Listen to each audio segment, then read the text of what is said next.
Good morning students. आज का जो अपना टॉपिक है वो न्यूक्लियस है। ठीक है, इंग्लिश मीडियम जो क्लास है अपनी 11th जो क्लास है उसके लिए बेहतरीन टॉपिक है।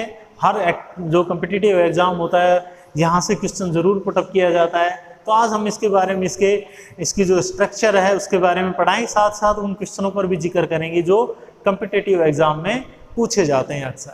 ठीक है, तो हम पढ़ा रहे थे आपको न्यूक्लियस। क्या पढ़ा रहे थे?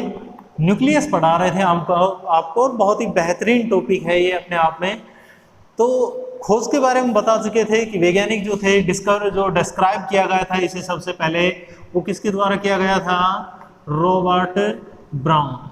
किसके द्वारा? रॉबर्ट ब्राउन के द्वारा किया गया था 1831 यानी कि 1831 जो ठीक है डेट सन है वो ये है। रॉबर्ट ब्राउन ने इसे सबसे पहले डिस्क्राइब किया गया था। इसके नीचे आगे नेक्स्ट जो है वो लिखना शुरू कीजिए आप, जो आपने वो सारी चीजें लिखी है उसके नीचे। द इंटरफेस न्यूक्लियस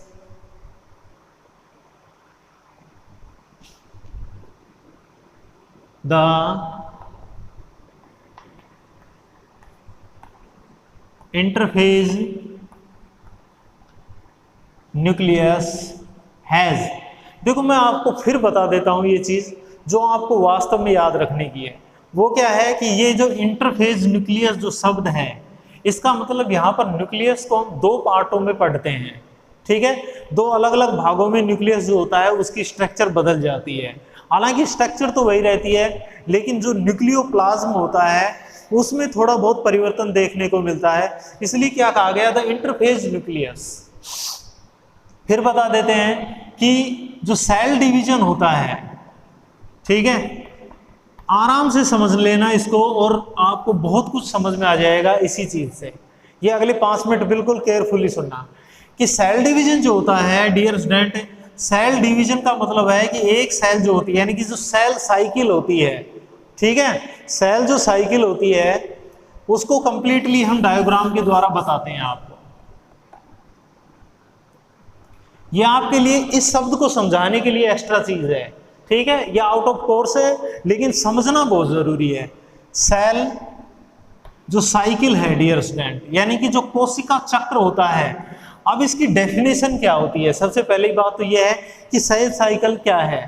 कोशिका सेल जो साइकिल है इसका अर्थ क्या होता है कि एक सेल्स जो होती है उसके परिपक्व होने, उसके मैच्योर होने से लेके और उसके डिवीजन होने तक का, मान लीजिए कि ये एक सेल है, ठीक है, इस सेल के मैच्योर होने तक, मैच्योर में क्या क्या आएगा? ये धीरे धीरे अपने आकार में क्या करेगी?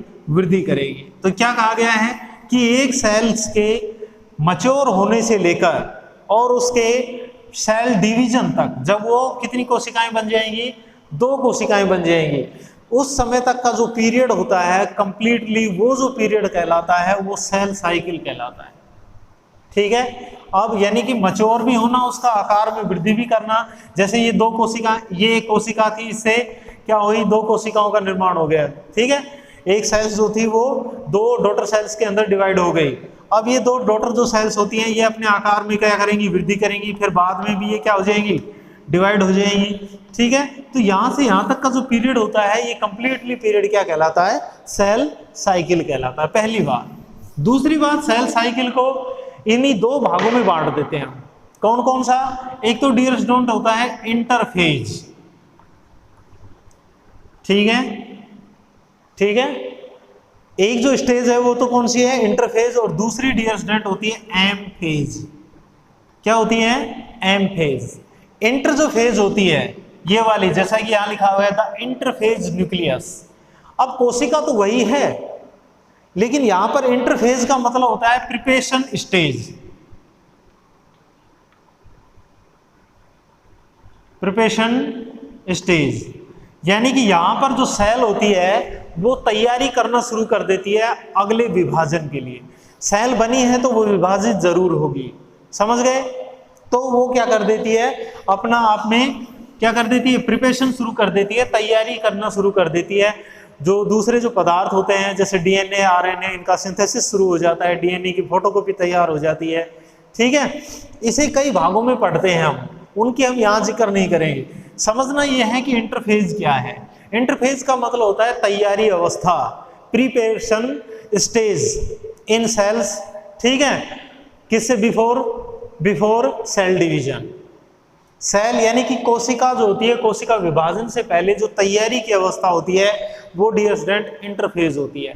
और इस इंटरफेज अवस्था में जो सेल है, ठीक है, इस सेल्स के अंदर पाया जाने वाला जो अपना न्यूक्लियस है, ठीक है, उस न्यूक्लियस में क्या होता है कि उसकी, ये मान लीजिए कि वो न्यूक्लियस है, इस न्यूक्लियस के अंदर 3 चीजें पाई जाती हैं।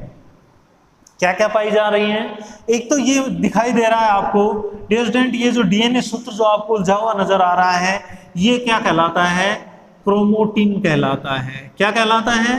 पहली चीज, इंटरफेज जो न्यूक्लियस होता है उसमें 3 चीजें होती हैं। क्या क्या?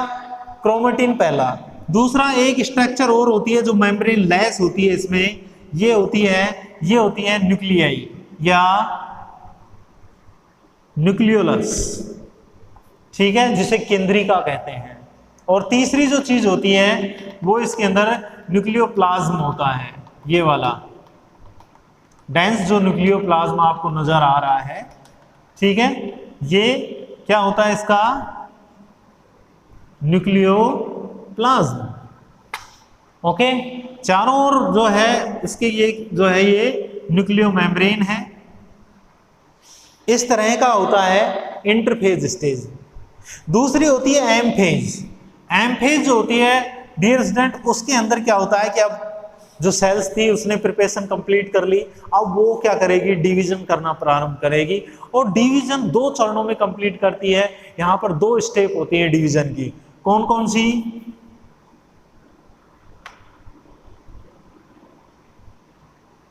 कैरियोकाइनेसिस,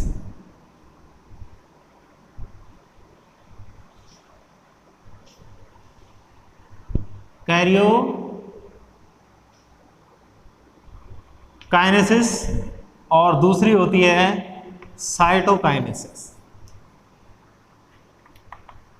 कैरियोकाइनेसिस का मतलब कि किसी भी सेल में जब डिवीजन शुरू होता है तो डियर स्टूडेंट सबसे पहले उसका जो केंद्रक होता है, जो न्यूक्लियस होता है, मान लीजिए कि ये एक सेल है, ये सेल जब डिवाइड होगी तो सबसे पहले इसके भीतर का ये जो न्यूक्लियस होता है ये डिवाइड होता है, ठीक है। और न्यूक्लियस के डिवाइडेशन को ही हम क्या कहते हैं? कैरियोकाइनेसिस कहते हैं। क्या कहते हैं? कैरियोकाइनेसिस, ठीक है। पहले ये 2 बनेंगे। जब ये 2 विभाजन होना शुरू करता है ना डियर स्टूडेंट, जब ये विभाजन करना शुरू करता है तो उस समय ये जो स्ट्रक्चर होती है इनमें चेंजमेंट आ जाता है। ये वाली जो क्रोमेटिन थी, अब ये कैसी हो जाती हैं? ए स्मॉलर पार्ट में सेपरेट हो जाती हैं, डिवाइड हो जाती हैं। और जहां उनको हम इंटरफेज न्यूक्लियस में क्या कह रहे थे? उनको हम क्रोमेटिन कह रहे थे। यहाँ पे इन्हें हम क्या कहेंगे? यहाँ इनको क्रोमोसोम कहेंगे। क्या कहेंगे? क्रोमोसोम कहेंगे, ठीक है। ये अंतर आपको याद रखना है। यहाँ पर ये क्रोमेटिन कहलाते हैं जब उलझे हुए होते हैं, उसके पश्चात जब ये सुलझ जाते हैं यानी कि छोटे छोटे टुकड़ों में सेपरेट हो जाते हैं, डिवाइड हो जाते हैं, तो इसके पश्चात ये क्या कहलाते हैं? ये क्रोमोसोम यानी कि हिंदी में कहें तो गुणसूत्र कहलाते हैं। क्या कहलाते हैं? गुणसूत्र कहलाते हैं, ठीक है। बहुत अच्छी बात, समझ में आ गया? बस तो यही समझ में आना चाहिए आपको, नहीं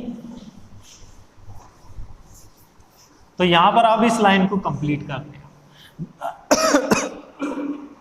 the interphase nucleus has nucleoprotein fibres, has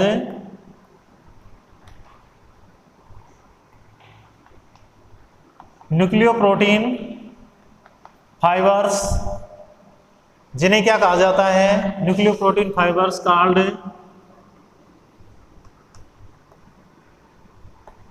chromatin. एक चीज, ठीक है। तो the interphase nucleus has nucleo, ये जो क्रोमेटिन होते हैं किसके बने होते हैं? ये ध्यान रखना, ये न्यूक्लियोप्रोटीन फाइबर्स होते हैं। किसके बने होते हैं? न्यूक्लियोप्रोटीन फाइबर्स होते हैं, कॉल्ड क्रोमेटिन। इन्हें किस नाम से जाना जाता है? क्रोमेटिन के नाम से जाना जाता है। दूसरी चीज क्या होती है? न्यूक्लियर मैट्रिक्स, या फिर आप इसे न्यूक्लियोप्लाज्म भी कह सकते हैं। न्यूक्लियर मैट्रिक्स, ठीक है। एंड और तीसरी चीज क्या होती है, वो होती है न्यूक्लियोली, ठीक है, क्या कहलाती है, and spherical bodies and one और मोर, एक भी हो सकती है, ज्यादा भी हो सकती है, स्फेरिकल बॉडीज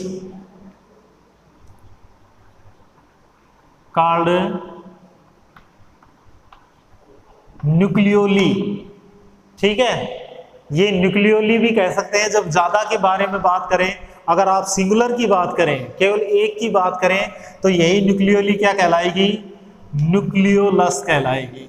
क्या कहलाएगी, न्यूक्लियोलस कहलाएगी, ठीक है। कुछ शब्द जो होते हैं वो आपको याद रखने पड़ेंगे, ठीक है। न्यूक्लियोलाई यानी कि एक से ज्यादा अगर केंद्रिका अगर उपस्थित है तो डियर स्टूडेंट वो न्यूक्लियोलाई हो जाएगा।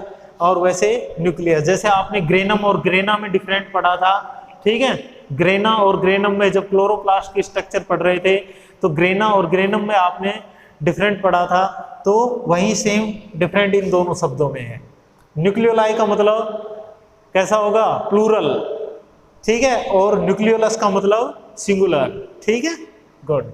तो ये तीन चीजें होती हैं, कौन कौन सी, सबसे पहली चीज तो होती है क्रोमेटिन, एक, दूसरा होता है ये वाला न्यूक्लियर मैट्रिक्स जिसे हम न्यूक्लियोप्लाज्म भी कहते हैं, और डियर स्टूडेंट तीसरी स्ट्रक्चर होती है न्यूक्लियोली। तो क्या कहा गया, the interface nucleus has nucleoprotein fibre called chromatin, nuclear matrix and one और मोर स्फेरिकल बॉडीज, एक या उससे ज्यादा क्या पाई जा रही है, स्फेरिकल का मतलब गोलाकार, ठीक है, बॉडीज कॉल्ड न्यूक्लियोलाई। तीन चीजें पाई जाती हैं, ये आपको ध्यान रखनी है, ठीक है। तीन चीजें जो होती हैं वो यहां पर उपस्थित होती हैं, राइट, बिल्कुल राइट। इन शब्दों को अच्छी तरह से याद रखेंगे, क्रोमेटिन, न्यूक्लियर मैट्रिक्स यानी कि nucleoplasm, okay.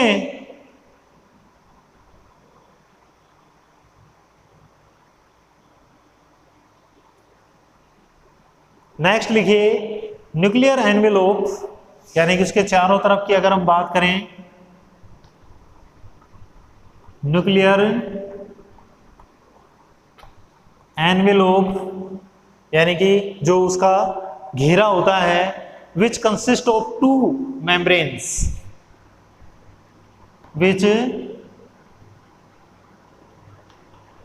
Consist of two membrane, two membrane, यानी कि प्रत्येक जो न्यूक्लियर होता है उसके चारों तरफ जो चीज जो उसे घेरे रहती है वो डबल लेयर्ड होती है इस तरह से। ये हमने डायग्राम में बता दिया है, बार बार बताने की इनको आपको जरूरत नहीं है, आप समझ गए होंगे इसको, ठीक है। तो nuclear envelope which consist of two membrane, दो मेम्ब्रेन होती है उसके चारों ओर, with a space,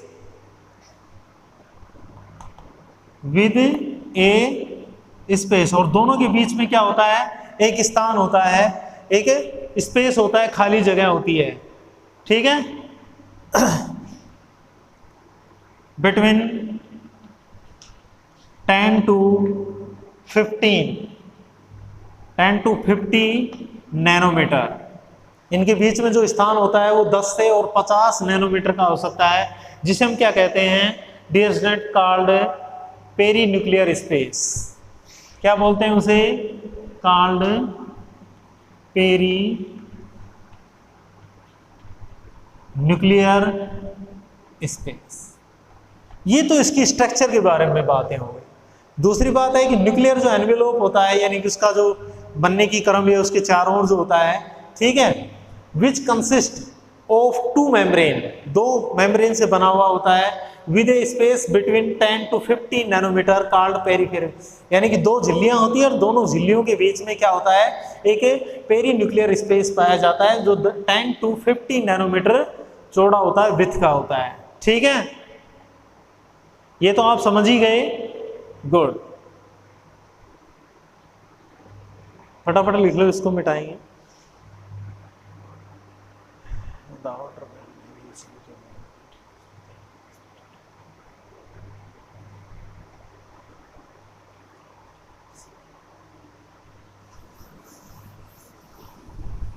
okay, I hope यहां तक की जानकारी आपको समझ में आ गई होगी।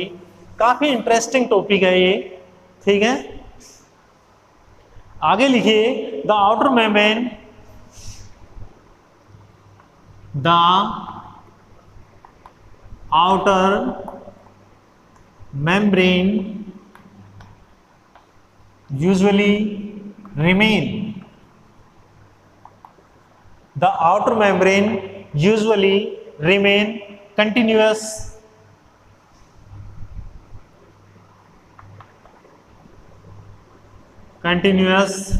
with ER, ठीक है। बाहर की जो होती है वो किसके साथ जुड़ी हुई होती है, ER के साथ जुड़ी होती है। ये हम पहले भी पढ़ चुके हैं जब हमने एंडोप्लाज्मिक रेटिकुलम को पढ़ा था कि एंडोप्लाज्मिक रेटिकुलम होती है वो जो हमारा न्यूक्लियस होता है उसकी बाह्य जो झिल्ली होती है, आउटर जो मेम्ब्रेन होती है, उस आउटर मेम्ब्रेन से जुड़ी हुई एक स्ट्रक्चर होती है इस प्रकार की। तो क्या कहा गया है कि outer membrane usually remain continuous with ER, ER से विद द ER, ठीक है, जुड़ी हुई होती है। इसके अलावा और क्या क्या पाया जाता है इस झिल्ली में, एनवेलोप जो होता है उसके अंदर, वह हम लिख सकते हैं ए नंबर ऑफ पैलेस,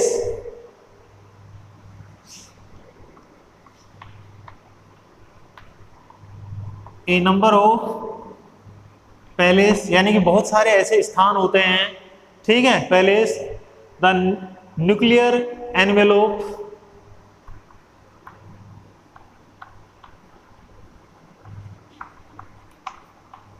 यानी कि जो झिल्ली होती है, ठीक है। ए नंबर ऑफ पैलेस, जगह जगह पर द न्यूक्लियर एनवेलोप जो होता है इज इंटरप्रेटेड, ठीक है। कैसा होता है, टूटा हुआ होता है, interpreted. A number of palace, कई स्थानों पर ये जो झिल्ली होती है चारों ओर की, the nuclear envelope interrupted by minute pore, ठीक है। किसके द्वारा, बाय सूक्ष्म छिद्र या मिनट स्पोर्स, ठीक है। तो जो झिल्ली होती है वो जगह जगह से कैसी होती है, टूटी हुई होती है, जिन्हें हम क्या कहते हैं डियर स्टूडेंट, पोर कहते हैं। और ये पोर ही क्या कहते हैं, न्यूक्लियर पोर कहलाते हैं, ठीक है। क्या कहलाते हैं, न्यूक्लियर पोर कहलाते हैं।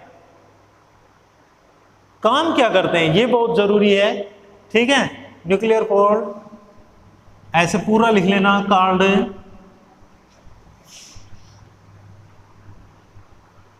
न्यूक्लियर पोर, जिन्हें हम केंद्रक छिद्र कहते हैं, ठीक है। डायग्राम मैंने बनाया था उसको ध्यान होगा आपको, डबल लेयर्ड जो होती है, ये एनवेलोप मान लीजिए चारों ओर का हो गया, ठीक है। और इसके अंदर इस तरह के छोटे छोटे क्या पाए जाते हैं, छिद्र पाए जाते हैं। और ये जो छिद्र होते हैं डियर स्टूडेंट, ये जो मिनट पोर होते हैं, सूक्ष्म छिद्र होते हैं, यही क्या कहलाते हैं, ये न्यूक्लियर पोर यानी कि केंद्रक छिद्र कहलाते हैं। ओके, अब ये काम क्या करते हैं, बात यहाँ पर ये आ जाती है कि ये कार्य क्या करते हैं। तो न्यूक्लियर पोर जो होते हैं डियर स्टूडेंट, क्या लिख सकते हैं, these nuclear pore are the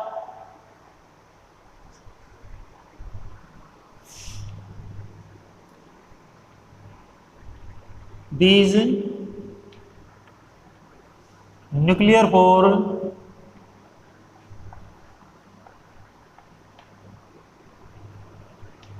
passes through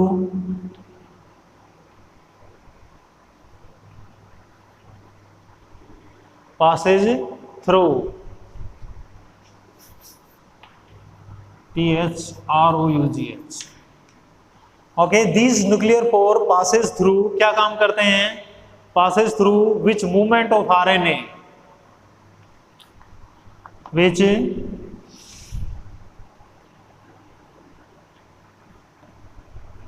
movement of, एक तो RNA, ठीक है, किस किस को बाहर करते हैं, अपने अंदर से होकर जाने देते हैं।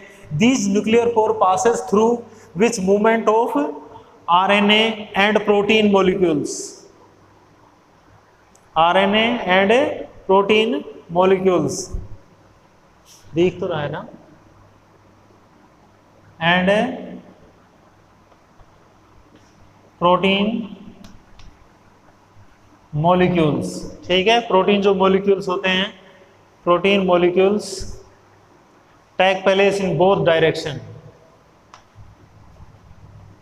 टेक, यहां मिटाना पड़ेगा मेरे को ऊपर का, take place in both direction, दोनों साइड में, बाहर और भीतर। ठीक है, इधर से उधर। तो क्या कहा गया है, these nuclear pore passes through which movement of RNA and protein molecules take place in both direction, take place in both direction between the nucleus and the cytoplasm. किस किस के बीच में, between nucleus and cytoplasm. Okay, जो cytoplasm होता है एक कोशिका का और जो न्यूक्लियस होता है उसके बीच के अंदर आरएनए जो होता है, ठीक है ना, उनका, और जो प्रोटीन होती है उनके जो मॉलिक्यूल्स होते हैं उनका आवागमन इन्हीं छिद्रों के माध्यम से होता है। समझ गए? तो ये फटाफट इसको नोट कर लीजिए।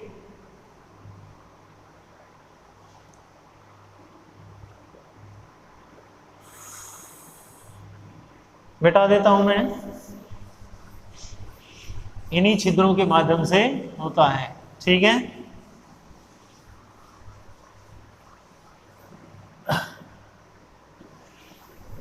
अब आप डायग्राम बना लीजिए फटाफट। डायग्राम जो है इसके जस्ट नीचे आपको बनाना है। डायग्राम जो होता है वो किस प्रकार का होगा, बिल्कुल गोलाकार। हम पहले भी बना चुके हैं इसको। ठीक है,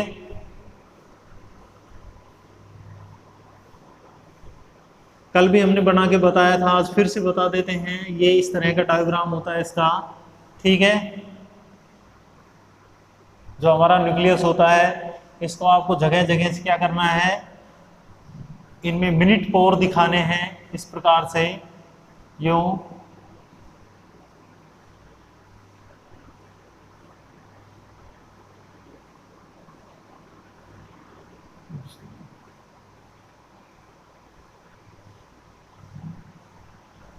ठीक है, इस प्रकार से आप इनके बीच में छिद्र भी दिखा सकते हैं। सारी जानकारियां जो है स्ट्रक्चर से संबंधित वो मैं आपको बता चुका हूं कंप्लीटली। ठीक है, ये डायग्राम है इसका। अब फटाफट इसके नाम लिख लीजिए। ये जो होती है आउटर मेम्ब्रेन है, ओके। ये जो है छिद्र है, न्यूक्लियर पोर है ये। ठीक है, क्या है, न्यूक्लियर पोर है।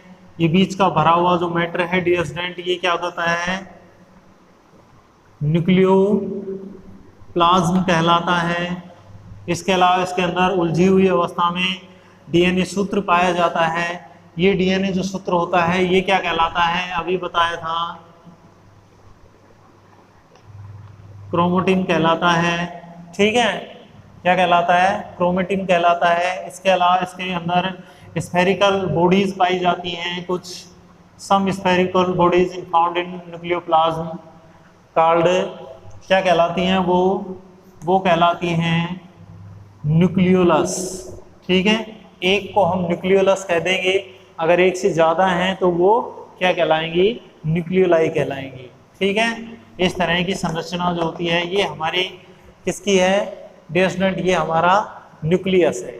ठीक है, फटाफट इसका डायग्राम बना दीजिए, फिर आगे की जानकारी हम नोट करेंगे।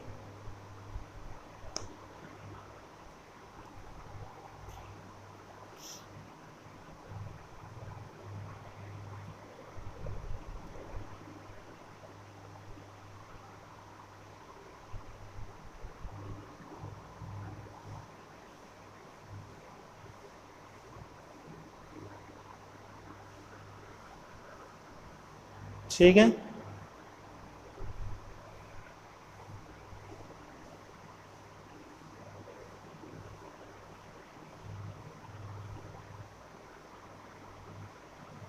The nucleoli are spherical structure.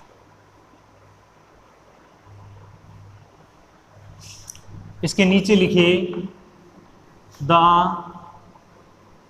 Nucleoli, यानी कि जो ये वाली जो होती हैं, ठीक है, the nucleoli are spherical structure, ये हम पहले भी लिखवा चुके हैं, फिर लिख लीजिए आर, ध्यान रहेगा।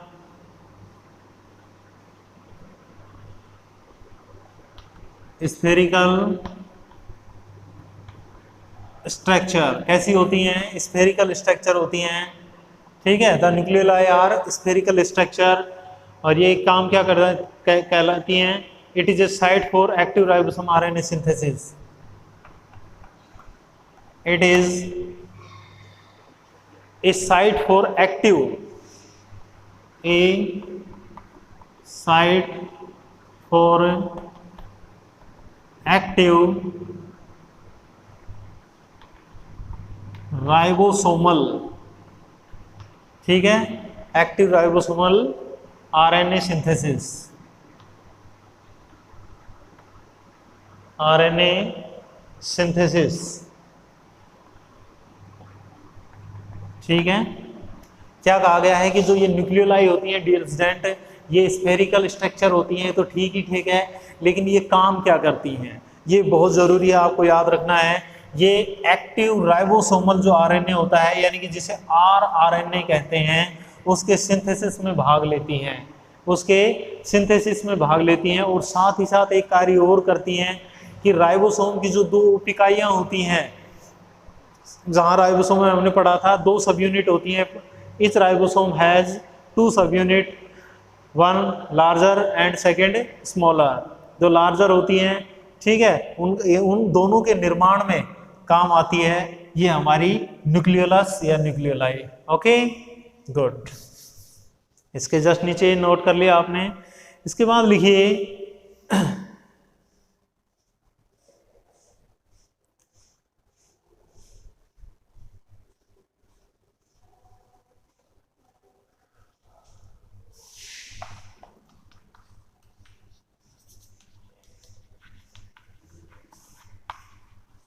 Interphase nucleus. जो इंटरफेज जो न्यूक्लियस होता है हैज ए कैसा एक नेटवर्क रखता है, has a loose indistinct, has a loose indistinct यानी कि अधात्री से भरा हुआ network of nucleoprotein, network of nucleoprotein. ये पहले भी बता चुके हैं, वही बात है। Interphase nucleus has a loose indistinct network, ठीक है, न्यूक्लियो प्रोटीन का बना हुआ होता है, जिसे हम क्या कहते हैं? कार्ड क्रोमेटिन, कार्ड क्रोमेटिन, ठीक है। क्या कहलाता है डियर स्टूडेंट? वो क्रोमेटिन कहलाता है, TIN।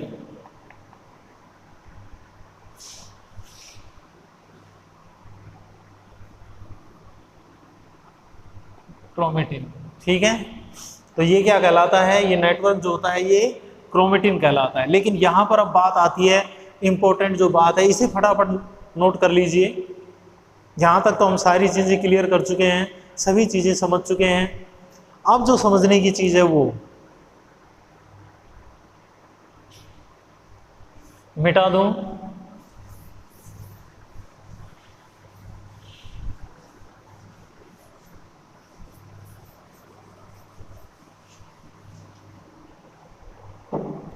नेक्स्ट जो बात है जो समझने की है डियर स्टूडेंट, अब यहीं पर ये जो नेटवर्क होता है, जो क्रोमेटिन जो होता है, during cell division,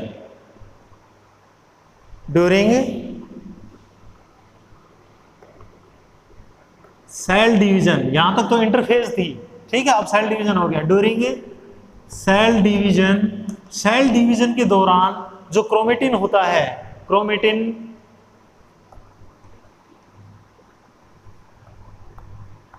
chromatin are separate, कैसा हो जाता है? टूट जाता है, ठीक है, ब्रोकन भी लिख सकते हैं आप सेपरेट की जगह, इन स्मॉल पार्ट, इन स्मॉल पार्ट, ठीक है, एंड ईच पार्ट, प्रत्येक जो पार्ट होता है, and each part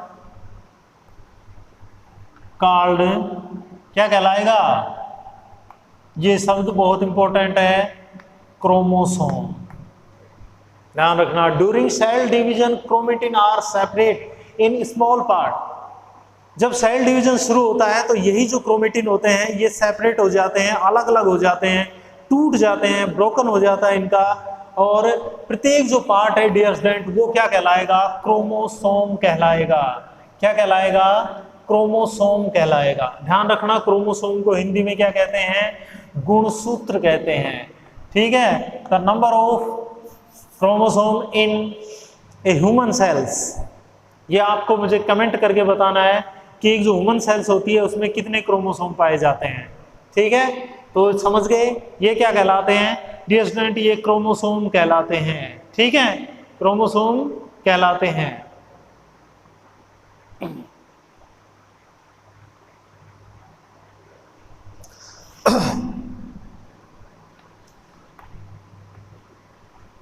the chromosome,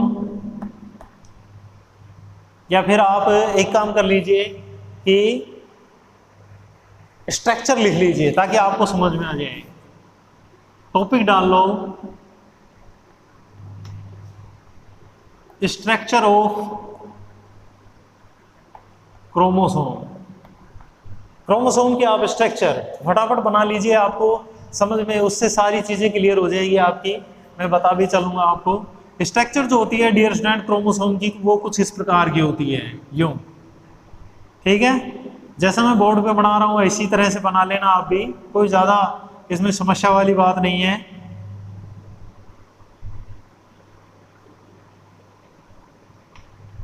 एक जो क्रोमोसोम होता है उसकी स्ट्रक्चर कुछ इस प्रकार की होती है। इसके अंदर इस तरह से एक फाइबर्स पाया जाता है,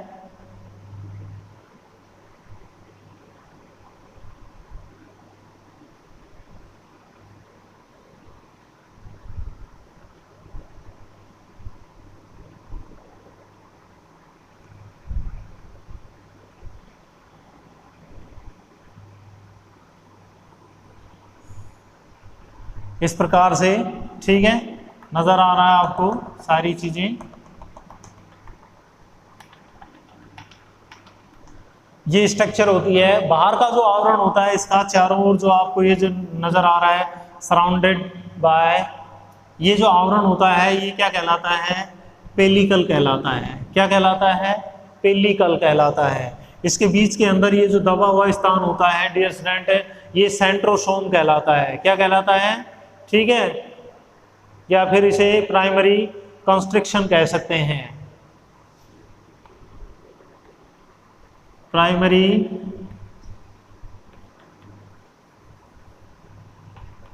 कंस्ट्रिक्शन।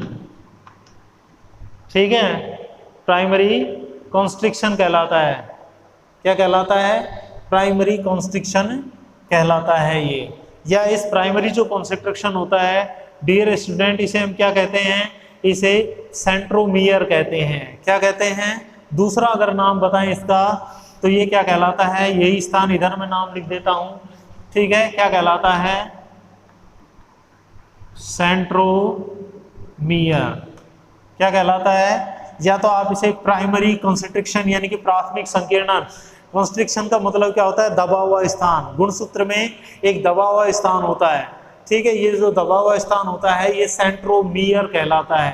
क्या कहलाता है, सेंट्रोमियर कहलाता है। अब देखिए इसके दो पार्ट बने हुए हैं, एक ऊपर की तरफ पार्ट बना हुआ है, एक नीचे की तरफ पार्ट बना हुआ है। ठीक है, ये फर्स्ट पार्ट लगा लीजिए, इसे सेकंड पार्ट मान लें। दोनों के बीच में एक कंस्ट्रिक्शन है, यानी कि सेंट्रोमियर उपस्थित है। तो ये दोनों स्ट्रक्चर अलग अलग नाम से जानी जाती हैं। इन स्ट्रक्चर को हम क्रोमेटिड कहते हैं। क्या कहते हैं, chromatid first and chromatid second.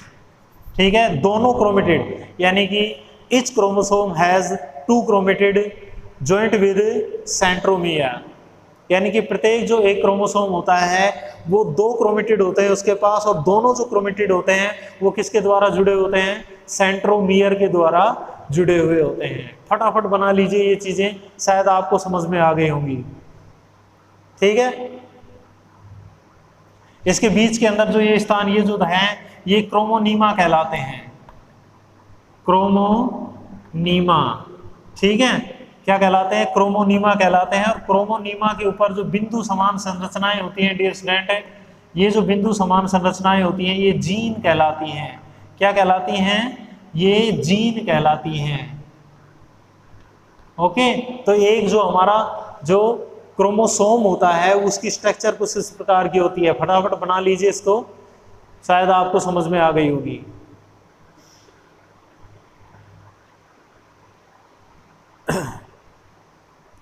Pause करके बना लेना। एक्स्ट्रा चीज पढ़ाई है मैंने आज आपको, बहुत बढ़िया। ठीक है, अब आप इसे कितना समझते हैं ये आपके ऊपर डिपेंड करता है। Okay, good. मिटा दूं इसको? चलो मिटा देते हैं।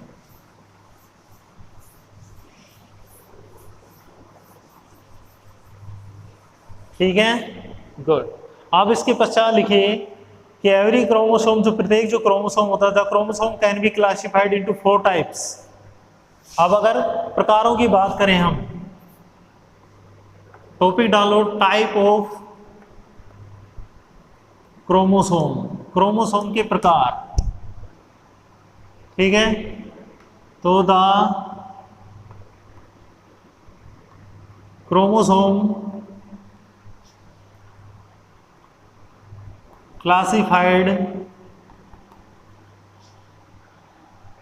क्लासिफाइड कितने ग्रुप में किया गया है? Classified into 4 types, into 4 types, 4 प्रकारों में बांटा गया है। नंबर 1 मेटासेंट्रिक, छोटे छोटे हैं, ज्यादा बड़े नहीं है, लास्ट टॉपिक है पाठ का। नंबर 1 कौन सा होता है? Metacentric, metacentric.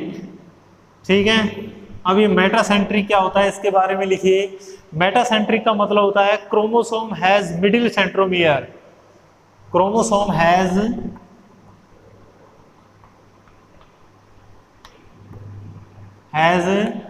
Middle centromere.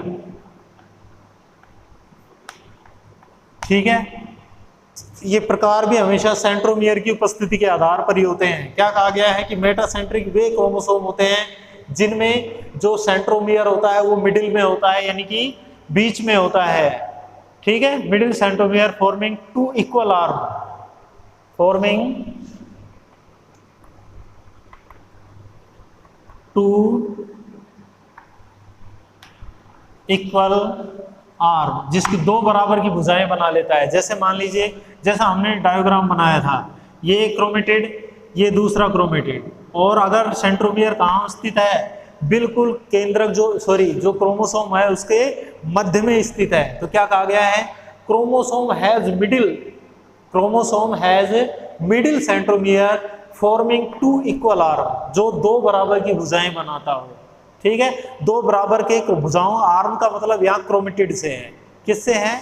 Chromatid से है। ठीक है, इसके बाद नंबर 2 मेटासेंट्रिक के पश्चात जो दूसरा है डियर स्टूडेंट वो है सब मेटासेंट्रिक, उपमध्य केंद्रीय, सब मेटासेंट्रिक।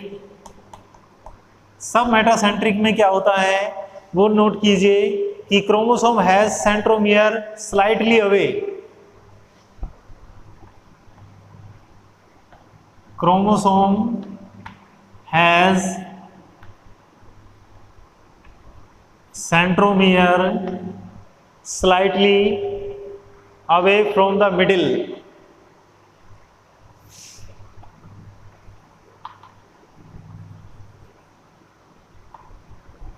slightly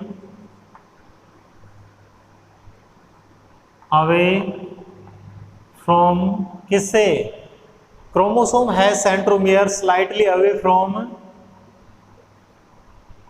मध्य जो भाग होता है वहां से, फ्रॉम द मिडिल,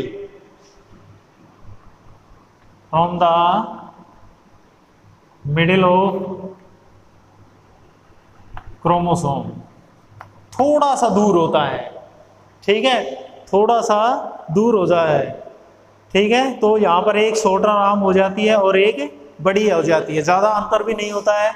जैसे मान लीजिए कि ये पूरा एक क्रोमोसोम है और मान लीजिए कि ये पूरे का पूरा एक क्रोमोसोम आपका, और यहाँ पे मान लीजिए अगर बीचों बीच सेंट्रोमियर है तो क्या हो जाएगा, वो तो मेटासेंट्रिक हो जाएगा। लेकिन थोड़ा सा अगर ऊपर हो जाए, हल्का सा, ठीक है, ऊपर हो जाता है तो एक क्रोमेटिड तो आकार में, एक भुजा तो आकार में बड़ी हो जाती है और एक छोटी हो जाती है। हालांकि स्लाइटली अवे, थोड़ा सा ही ऊपर होता है, भुजाओं में बहुत ज़्यादा अंतर नहीं होता है, ठीक है। ये दूसरे प्रकार का है, लिख लो इन दोनों प्रकारों को।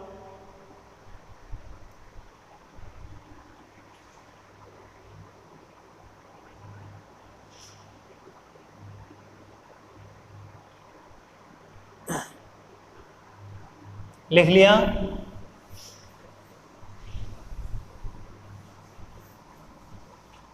नंबर 3, तीसरे प्रकार की जो है डियर स्टूडेंट वो है एक्रोसेंट्रिक।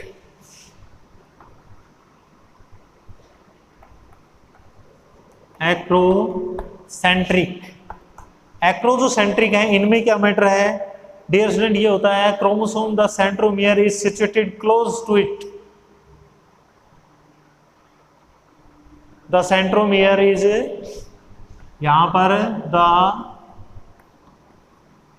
सेंट्रोमियर इज सिचुएटेड होता है किधर,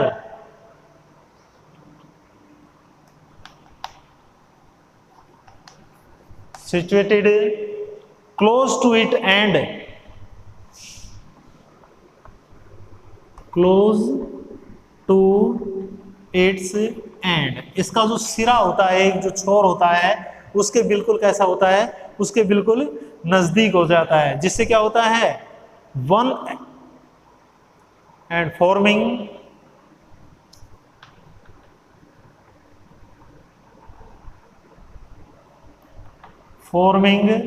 क्या हो जाएगा, वन